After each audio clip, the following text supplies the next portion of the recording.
ತನ ತೋಂ ತೋಂ ತದಿರನ ತನ ದೋಂ ದೋಂ ತದಿರನ ತನ ತೋಂ ತೋಂ ತದಿರನ ತನ ದೋಂ ತನ ದೋಂ ತನ ದೋಂ ತನ ದೋಂ ತನ ತೋಂ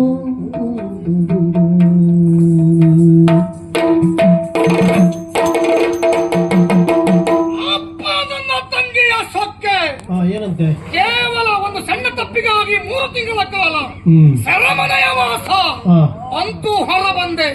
ನನ್ನ ಅಂತರಂಗದ ಆಸೆಯೇನು? ಏನ್ ಹೇಳಿ? ಕುಮುದ ಪುತ್ರನಾಗಬೇಕು, ರಾಜ್ಯದಾಗಬೇಕು, ಇದೇ ನನ್ನ ಗುರಿ. ನನ್ನ ತಂಗಿ ಚಂದ್ರ ಕಲ್ಯಾಣಿಗೆ ನನ್ನ ಇನ್ನೊಂದು ಮುಖವನ್ನು ತೋರಿಸಲೇಬೇಕು. ಅದರಲ್ಲಿಯೂ ಆರೋಗ್ಯ ಸರಿ ಇಲ್ಲ. ಒಳಗಿದ್ರು ನಿಮ್ ಬುದ್ಧಿ ಬಿಡ್ಲಿಲ್ಲ?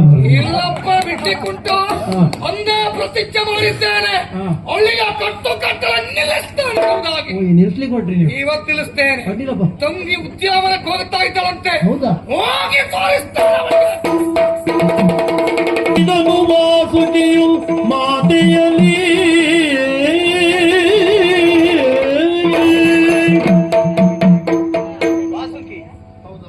ಏನೋ ಕಳ್ಳ ಹೆಜ್ಜೆ ಇಟ್ಟು ನನ್ನನ್ನು ಅನುಸರಿಸಿ ಬರ್ತಾ ಇದ್ದೀಯ? ಇಲ್ಲ ತಾಯಿ, ನಿಮ್ಮಲ್ಲಿ ಬರ್ಲಿಕ್ಕೂ ಕಾರಣ ಉಂಟು. ಎಷ್ಟೋ ಕಾಲಗಳಾಯ್ತು. ಒಂದು ವಿಷಯ ಹೇಳಬೇಕು ಅಂತಿದ್ದೆ, ಮನಸ್ಸಲ್ಲೇ ಇತ್ತು ಬಿಟ್ರೆ ಬಾಯಲ್ಲಿ ಹೇಳಲಿಕ್ಕೆ ಆಗಿಲ್ಲಮ್ಮ. ಅದಕ್ಕೊಂದು ಅವಕಾಶ ಮಾಡಿಕೊಡ್ತೀರ ತಾವು? ಏನಂತ ಘನವಾದ ವಿಷಯ? ಮೇದಿನಿಯು ನಿಮ್ಮ ಮಗಳು ಸಾಕಿಗಳ ಛೇದಿಸಿದ ದುರುಳ ಕೇಳು.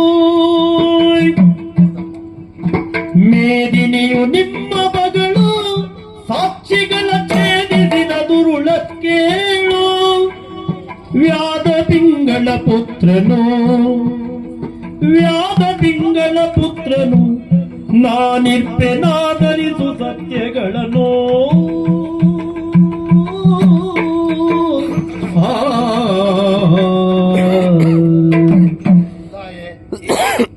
ಕಾರಣ ಜನರು ಕಂಡ್ರೆ ನಿಮ್ಗೆ ಆಗುದಿಲ್ಲ, ದ್ವೇಷವನ್ನೇ ಮಾಡುತ್ತಾ ಇದ್ದೀರಿ.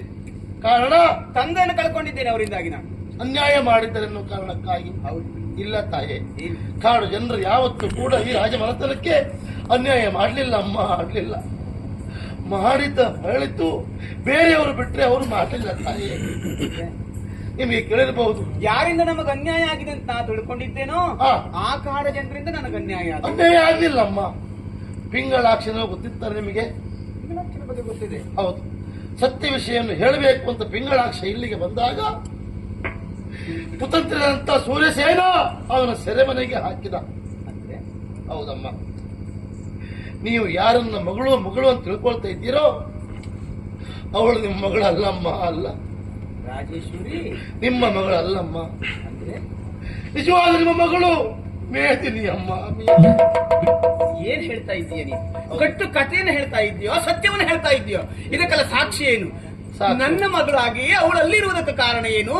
ರಾಜೇಶ್ವರಿ ನನ್ನ ಮಗಳಲ್ಲ ಅಂತ ಆದ್ರೆ ಯಾರು?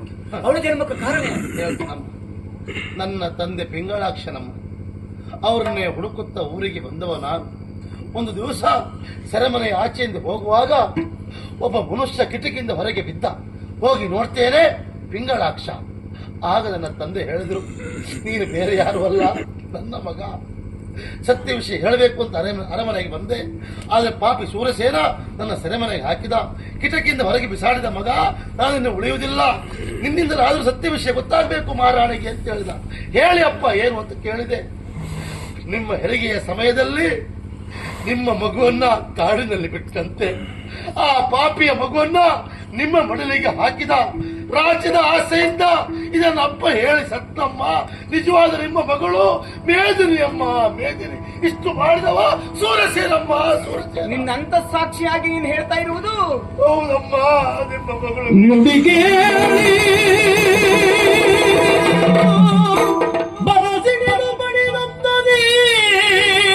ರಾಣಿ ತಾಯಿಯನ ಗೈದೆ ಎನ್ನುತ್ತ ಮರುಗಿದಳು. ನನ್ನದೇ ರೂಪವು, ನನ್ನದೇ ಗುಣಗಳು, ಕಣ್ಣರಿಯದೆ ಹೋಯ್ತು ನನ್ನದೇ ರೂಪವು ನನ್ನದೇ ಗುಣಗಳು ಕಣ್ಣರಿಯದೆ ಹೋಯ್ತು ನನ್ನಯ ಮಡಿಲನು ನಾನೇ ಸುಟ್ಟೆನು ನನ್ನೆದೆ ಬರಿದಾಯ್ತು ನನ್ನಯ ಮಡಿಲನು ನಾನೇ ಸುಟ್ಟೆನು ನನ್ನೆದೆ ಬರಿದಾಯ್ತು ನಿಜವೇ ಸತ್ಯವೇನೋ ಇದು? ನಂಬಿಕೆ ಬರುವುದಿಲ್ಲ ತಾನೆ. ಇನ್ನು ಒಂದೇ ಸಾಕ್ಷಿ ಇರುವುದಮ್ಮ, ಅವಳ ಮೈ ಮೇಲೆ ನಕ್ಷತ್ರ ಮಚ್ಚೆ ಉಂಟಮ್ಮ. ಇದು ನನ್ನ ಅಪ್ಪ ಹೇಳಿದ ಮಾತು. ಇಷ್ಟು ಸಾಕ್ಷಿ ಬಿಟ್ರೆ ಬೇರೆ ಏನು ಸಾಕ್ಷಿ ಇಲ್ಲಮ್ಮ. ನಾ ಮಚ್ಚೆಯನ್ನು ಗ್ರಹಿಸಿದ್ದೇನೆ. ಹಾ. ನಾನು ಆ ಮಚ್ಚೆಯನ್ನು ಗ್ರಹಿಸಿದ್ದೇನೆ. ಹೌದಮ್ಮ. ಗ್ರಹಿಸಿದಷ್ಟೇ ಅಲ್ಲ, ಹ್ಮ್. ಅವಳ ಬದುಕನ್ನು ಅವಲೋಕಿಸಿದರೆ ಹಾ. ಅವಳು ನನ್ನ ಮಗಳು ಎನ್ನುವುದು ನನಗೆ ಈಗ ಮತ್ತರ್ಥ ಆಗ್ತಾ ಇದೆ. ಹೌದಾ? ನಾನು ಆ ಕುರಿತಾಗಿ ಯೋಚಿಸಲೇ ಇಲ್ಲ, ಯೋಚಿಸುವುದಕ್ಕೆ ಸಾಧ್ಯವೂ ಇಲ್ಲ. ಹೌದು, ನನ್ನ ಮಗಳು ಹೊತ್ತು ನಾನು ಬಾಚಿ ತಬ್ಬುವಂತಹ, ನಾನು ಹಾಲು ಕುಡಿಸಿ ಬೆಳೆಸಿದ ನನ್ನ ಮಗಳು ರಾಜೇಶ್ವರಿ ನಿತ್ಯ ನಿತ್ಯ ಕಾಡಾಡಿಗಳ ಹಾಗೆ ಓಡಾಡ್ತಾ ಇದ್ದಾಳೆ. ಅವಳ ಸೂರ್ಯಸೇನ ಮಗಳವಳು.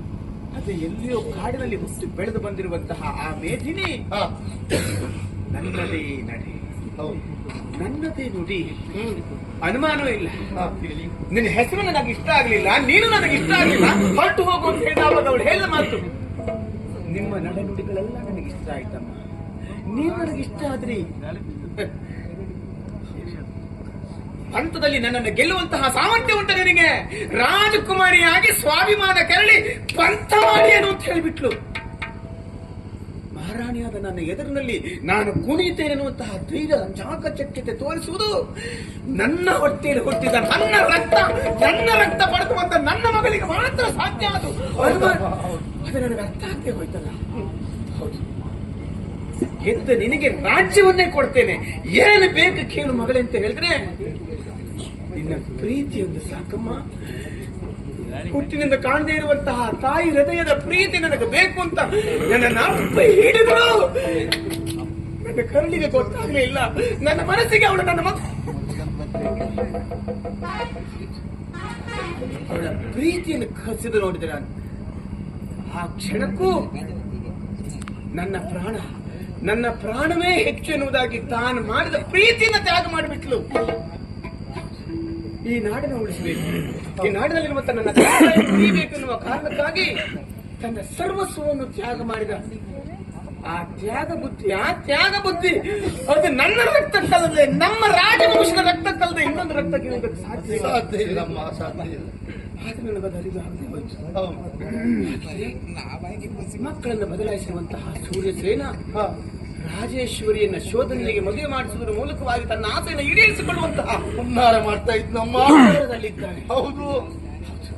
ಅಯ್ಯೋ, ತಪ್ಪೆಸಗಿ ಬಿಟ್ಟೆ ವಾಸಕ್ಕೆ, ತಪ್ಪೆಸಗಿ ಬಿಟ್ಟೆ. ನನ್ನ ಮಗಳು ರಾಜೇಶ್ವರಿ ಮದುವೆ ಆಗಬೇಕಾದಂತಹ ಶೋಧನನ್ನು ಮದುವೆ ಆಗ್ತಾಳೆ ಎನ್ನುವ ಕಾರಣಕ್ಕಾಗಿ ಅವಳನ್ನ ನಾನು ಕಾಡಿಗಟ್ಟುವ ಪ್ರಯತ್ನ ಮಾಡಿದೆ. ಕೇಳಿಕೊಳ್ತೇನೆ, ಅವಳು ಎಲ್ಲೇ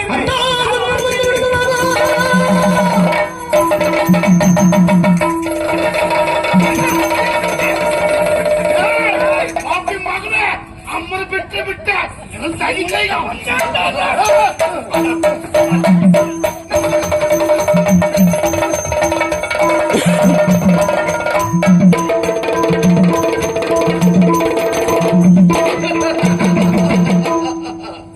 ಶಿಶಿರನ ಲೆಕ್ಕಾಚಾರ ಪೂರ್ಣ ಆಗುವುದಕ್ಕೆ ಇನ್ನು ಒಂದು ಮೆಟ್ಟಿಲು. ನನ್ನನ್ನು ಸಂಪೂರ್ಣವಾಗಿ ನಂಬಿದ್ದಾಳೆ ರಾಜೇಶ್ವರಿ.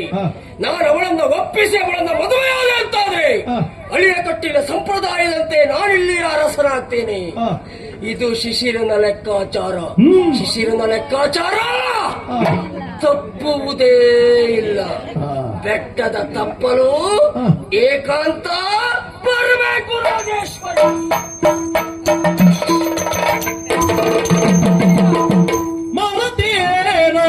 ಏನು ಬಾರೆ ಸಾರಸಾಗಿ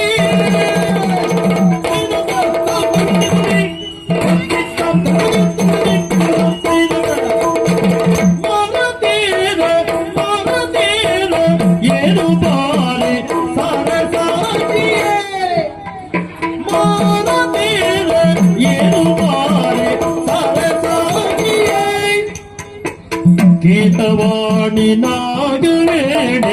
ನೃಪಕುಮಾರಿಯೇ ಕೀರವಾಣಿ ನಾಗವೇಣಿ ನೃಪಕುಮಾರಿಯೇ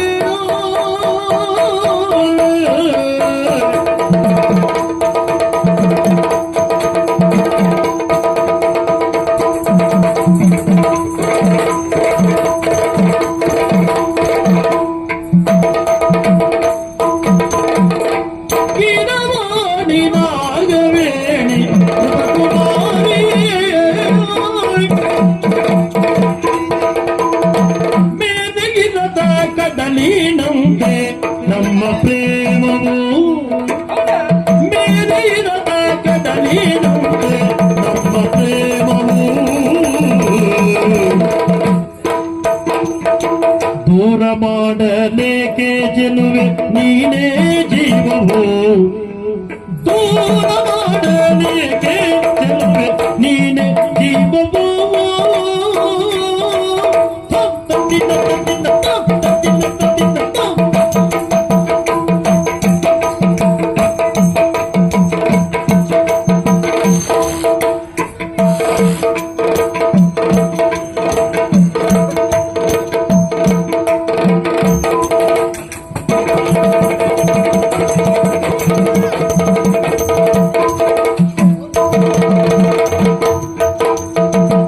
ಮೇಲೆ ಇರದ ಕಡಲಿನಂತೆ ನಮ್ಮ ಪ್ರೇಮವು ದೂರ ಮಾಡಲೇಕೆ ಚೆಲುವೆ ನೀನೇ ಜೀವವು ದೂರ ಮಾಡಲೇಕೆ ಚೆಲುವೆ ನೀನೇ ಜೀವವು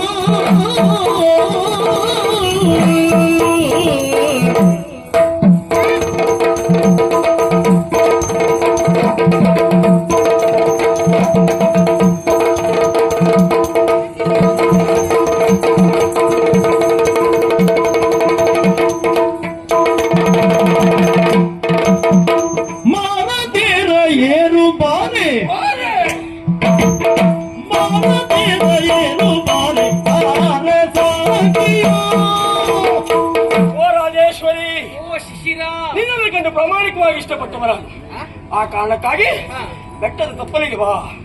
ಯಾಕೆ ಗೊತ್ತಾ, ಕೆಲವೊಂದು ವಿಷಯವನ್ನು ಹೇಳುವಾಗ ಏಕಾಂತ ಬೇಕು. ಹಾಗಾಗಿ ಕರೆದದ್ದು ವಿಷಯ ಮತ್ತೇನಲ್ಲ, ಮಾರನ ತೇರನ್ನ ಏರೋಣ ಬಾ. ಸಮುದ್ರ ದಡ ಹೇಗೆ ಒಂದಾಗಿರ್ತದೋ ನಾವಿರುವರು ಒಂದಾಗೋಣ ಬಾ. ಏನ್ ಹೇಳ್ತಿ? ಅಯ್ಯೋ, ನನ್ನ ಅಮ್ಮ ಶೋಧನ ಜೊತೆಯಲ್ಲಿ ನನ್ನ ಮದುವೆ ನಿರ್ಧರಿಸಿದ್ದಾರೆ. ಶೋಧನ ಸತ್ತೆ ನಾನು ನಿನ್ನ ಮದುವೆ ಆಗ್ತೀನಿ. ಹೇಗೆ ತಪ್ಪಿಸಿಕೊಳ್ಳುವುದಂತ ನಾನು ಆಲೋಚನೆಯಲ್ಲಿದ್ದೆ. ಬಹಳ ಸುಲಭದ ಉಪಾಯ ಉಂಟು. ನಿನ್ನ ಅಮ್ಮ ಸುಲಭದಲ್ಲಿ ಒಪ್ಪುವುದಿಲ್ಲ. ಒಪ್ಪಿಸುವುದಕ್ಕೊಂದು ದಾರಿ ಉಂಟು. ಏನು? ಹೀಗಿದ್ದಾಗಿರ್ಬಾರ್ದು. ಮತ್ತೆ ಅಂದ್ರೆ ಸಣ್ಣ ಹೊಟ್ಟೆ ಬರ್ಬೇಕು. ಅಂದ್ರೆ ಅಂದ್ರೆ ನೀನು ಗರ್ಭಿಣಿ ಆಗಬೇಕು. ಅಲ್ಲಿಂದ ಗರ್ಭಿಣಿ ಎನ್ನುವಂತ ವಿಷಯ ನಿನ್ನ ಅಮ್ಮನಿಗೆ ಗೊತ್ತಾಯ್ತು ಅಂತ ಆದ್ರೆ ನಾನು ಬಿಟ್ಟರೆ ಮತ್ತೆ ಯಾರು ಕೊಡ್ತಾರೆ ನಿನಗೆ? ಕೆಟ್ಟವನೇ. ಮುಟ್ಟದಿರನ್ನನು ಕೆಟ್ಟವ,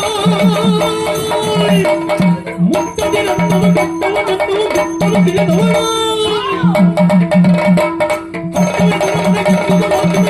ಹೇಳಿದ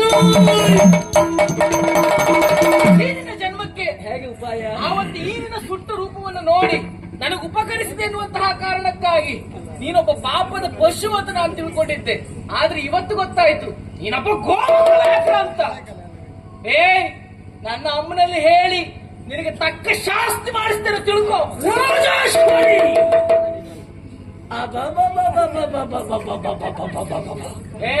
ಗೋಮುಖ ವ್ಯಾಘ್ರ ಎನ್ನುವ ಶಬ್ದವನ್ನು ಬಳಸಿದ ಹಾಗಲ್ಲ. ಗೋಮುಖ ವ್ಯಾಘ್ರ ಹೇಗಿರ್ತದೆ ಗೊತ್ತಾ? ಹೀಗಿರ್ತದೆ, ಶಿಶಿರದ ಹಾಗೆ ಇರ್ತದೆ. ಕುರಿಯನ್ನ ಕೇಳಿ ಯಾರು ಸಾಂಬಾರವನ್ನ ಅರಿಯುವುದಿಲ್ಲ. ನಿನ್ನನ್ನ ಕೇಳಿ ನಾನು ಬಲಾತ್ಕಾರ ಮಾಡುವುದೂ ಇಲ್ಲ. ರಾಜಿ ನೀ ಬೇಕು.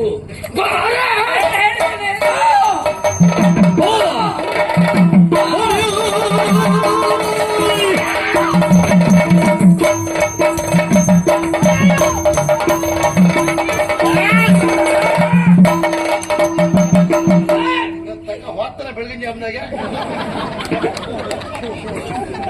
ಗೊತ್ತಿಲ್ಲ ಈಗ ಬಾರೆ ಅಂತ ಹೇಳಿ ನೋಡ ಶಿಶಿರನ ಲೆಕ್ಕಾಚಾರದಲ್ಲಿ ನೀನು ಇಲ್ವೇ ಈ ಶಿಶಿರನ್ನ ಸಿರಿದು ಇರುವುದಿಲ್ಲ ಹೇಗೆ ಮಾಡ್ರಿ ಯಾರು ಕಳಿಸೋರು ನಾನೇ ಮರ್ಯಾದಿಂದ ಅವಳು ಬಿಟ್ಟೆ ಹೋಗ್ತಾ ಇಲ್ವಾ ಹೇಳು ಯಾರು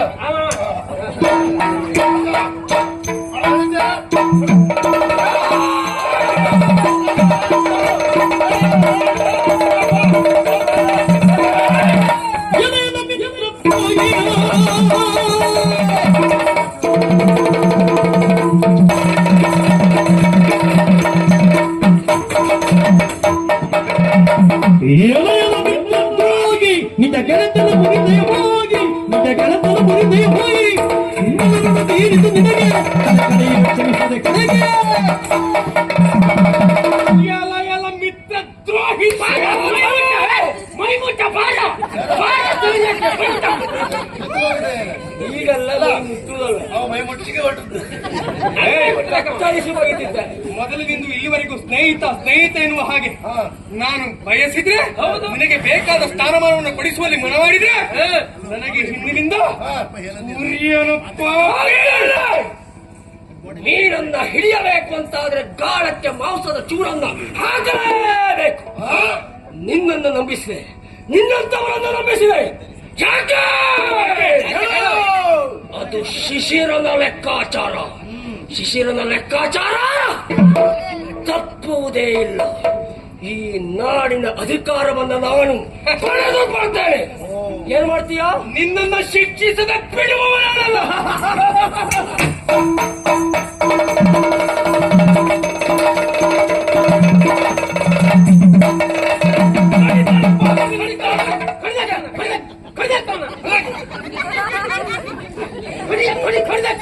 ಬೇಡುವಾ ಬೇಕಿತ್ತಲ್ಲ ಗೊತ್ತಿಲ್ವಾ ಶಿಷ್ಯನ ಲೆಕ್ಕಾಚಾರ ಮಾಡಾಗ ಎಂತ ಮಾಡಿಲ್ಲ ಲೆಕ್ಕಾಚಾರ ಮಾಡಿ ಹೋಗತ್ತೆ ಏನ್ ಹೇಳಿದ್ದೆ ನೀನು ಹಾ ಏನು ಈ ರಾಜ್ಯವನ್ನು ನೀನು ವಶ ಮಾಡಿಕೊಳ್ತೀಯ ಎಲ್ಲ ವಶ ಮಾಡಿಕೊಳ್ಳುವುದಲ್ಲ ನೀನು ಬದುಕುಳಿದ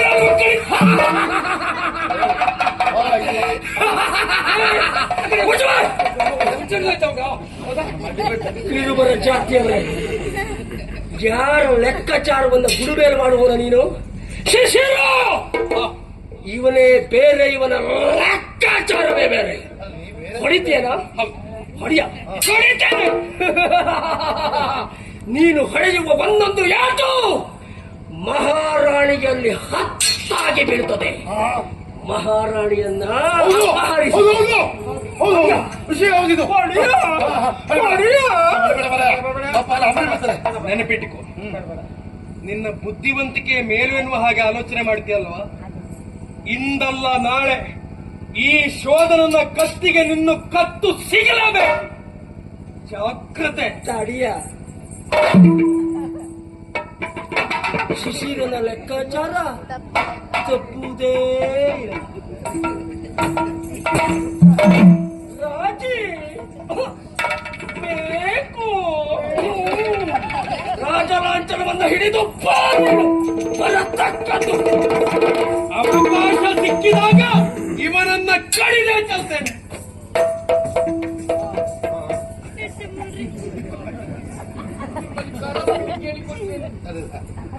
ಸಹಾಯ ಮಾಡಿ ಎಷ್ಟೊತ್ತಿಗೂ ಅದಲ್ಲ ನನಗೆ ಅರಮನೆಯಲ್ಲಿ ಇರುವುದಕ್ಕೆ ಮನಸ್ಸಿಲ್ಲ ಅದಕ್ಕೆ ಬೇರೆ ಕಡೆ ಕರ್ಕೋಗ್ಲಿಕ್ಕೆ ಈ ಶೋಧನನ್ನು ಮದುವೆ ಆಗೋದಕ್ಕೆ ನನಗೆ ಮನಸ್ಸಿಲ್ಲ ಅವನು ಸರಿ ಇಲ್ಲ ಬಿಡವ ಅವನು ನೋಡ ನೀನು ಸತ್ಯ ಹೇಳ ಈಗ ಅವನು ಮನ್ಸಿಲ್ಲ ಅಂತ ಆದ್ರೆ ಯಾರ್ದೋ ಮೇಲೆ ನೀವು ಮನ್ಸಿಟ್ಕೊಂಡಿದ್ದೆ ಅಲ್ವೇನ ಈಗಾದ್ರೆ ಹಾಗೆ ಅಂತಲ್ವಾ ಹೇಳು ಯಾರು ಹೇಳ ಬೇಗ ಬೇಗ ಈಗ ಹೇಳ ಈಗ ನನಗೆ ಇವನಂದ್ರೆ ಇಷ್ಟ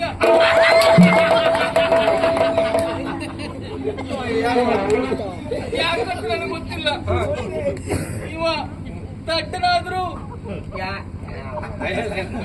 ಇವರ ಮನಸ್ಸು ಏನು ಕಲ್ಮಶ ಇಲ್ಲ ತಪ್ಪಲ್ಲ ಆದ್ರೆ ಈ ಅರಮನೆಯಲ್ಲಿರೋದಕ್ಕೆ ನನಗೆ ಮನಸ್ಸಿಲ್ಲ ನನ್ನ ಆಸೆ ಪ್ರಕೃತಿಯ ಮಡಿಲಲ್ಲಿ ವಿಹರಿಸಬೇಕು ಎನ್ನುವ ಹಾಗೆ ಒಂದು ರೀತಿಯ ಪಂಜರದ ಗಿಳಿಯ ಹಾಗೆ ನಾನು ಈ ಅರಮನೆಯಲ್ಲಿದ್ದೇನೆ. ಯಾಕೋ ಏನೋ ನನಗೆ ಇಲ್ಲಿಂದ ಎಲ್ಲಿಯಾದ್ರೂ ದೂರ ಹೋಗ್ಬೇಕಂತ ಮನಸ್ಸಾಗ್ತಾ ಉಂಟು. ನನಗೆ ಎಲ್ಲಾದ್ರೂ ಕಳಿಸಿಕೊಡಿ ಅಣ್ಣ. ಇಲ್ಲಿ ಕತೆ ಮಂಗಳ ಆಯ್ತು. ನಮ್ಮ ಇಲ್ಲಿ ಮಂಗಲ ಏನು ಮಾಡ್ಲಿಕ್ಕೆ ಬರುವುದಿಲ್ಲಮ್ಮ. ಮನುಷ್ಯ ಆಸೆ ಪಡುವುದು ಸಹಜ. ಆಸೆ ಅಹಿ ಅದನ್ನೆಲ್ಲ ಮೇಲ್ಮುಖವಂತೆ. ಆದ್ರೆ ನಮ್ಗೆ ಸಿಗುವುದೆಷ್ಟು ನಮ್ಮ ಪ್ರಾಪ್ತಿ ಮಾತ್ರ. ನಾನು ಇಷ್ಟಪಟ್ಟೆ, ಅವನು ಇಷ್ಟಪಟ್ಟ. ಆದ್ರೆ ನನಗೆ ಪ್ರಾಪ್ತಿ ಇಲ್ಲ, ಅವನಿಗೆ ಪ್ರಾಪ್ತಿ ಇತ್ತು. ಮತ್ತೆ ನೀನು ಅವನನ್ನು ಇಷ್ಟಪಟ್ಟದ್ದು ಸರಿ ಉಂಟು. ನಿನ್ನ ಬಾಯಿಲಿ ಹೌದು, ಯಾಕೆ ಹೇಳು? ಸೂರ್ಯಸೇನ ನಿನ್ನ ಅಕ್ಕನ ಇಷ್ಟಪಟ್ಟನಲ್ಲ, ಅದೇ ಸಂತಾನ ಅಲ್ಲ ಇದು. ಮತ್ತೆ ಯಾವ್ದು ಇಷ್ಟಪಡ್ತದೆ? ಎಂತ ಮಾತಾಡ್ತೀನಿ? ಅದಕ್ಕೆ ಹೇಳುದು ಕತೆ ಸರಿ ಗೊತ್ತಿರ್ಬೇಕು ಅಂತ. ನಿಮ್ಗೆ ಯಾರಿಗೆ ಗೊತ್ತಿಲ್ಲಲ್ಲ, ಪಾಪ ಮುಕ್ತಿ.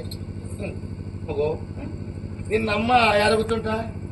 ಅಮ್ಮ ನಿಮಗೂ ಗೊತ್ತುಂಟಲ್ಲ ಮಾರಾಣಿ. ಮಾರಾಣಿ. ಅಪ್ಪಯ್ಯ? ಅಯ್ಯೋ ಅಪ್ಪ ಮೊದಲು ಹಾಸಿಗೆಲ್ಲ ಇದ್ರು, ಅಲ್ಲ. ಈಗ ಸ್ವಲ್ಪ ಚೇತರಿಸಿಕೊಂಡು ಎದ್ದು ನಡೆದಾ ಇರ್ತಾರೆ. ನೀ ಅಪ್ಪನ ಹತ್ರ ಹೋಗಿ ಅಪ್ಪನಿಗೆ ಬೈತ. ಅದು ಮೊದಲು ಸರಿ ಅದು. ನೀ ಅವ್ರಿಗೆ ಬೈಯು ಸರಿ ಇತ್ತು, ಯಾಕೆ? ಅಮ್ಮನಿಗೆ ಬೈಯು ಸರಿ ಇತ್ತು. ಯಾಕೆ? ನಿನ್ನ ಹಡ್ದವ್ರವ್ರು ಅಲ್ಲಲ್ಲ. ಅಂದ್ರೆ ಹಡ್ದವರೇ ಆಗಿದ್ರೆ ನಿನಗೂ ಆ ಮಮತೆ ಎನ್ನುವುದು ಕರಳಿ ಗೊತ್ತಾಗಿ ಹೋಗ್ತಿದ್ದೇನೆ. ನಿನ್ನಪ್ಪ ಯಾರೋ ಮಹಾರಾಜನ ಅಪ್ಪ ಅಂತ ಹೇಳಿದ್ರೆ ನಿನ್ನ ಮನಸ್ಸು ಹೋಗ್ತದ? ಅದು ನಿನ್ನ ಮನಸ್ಸಿಗೆ ನೋವಾಗಬೇಕು ಅಂತ ಹೇಳುವುದಲ್ಲ ಮಗ. ನಿಜವಾದ ನಿನ್ನ ಅಪ್ಪ ಯಾರು ಗೊತ್ತುಂಟ? ಸೂರ್ಯಸೇನ.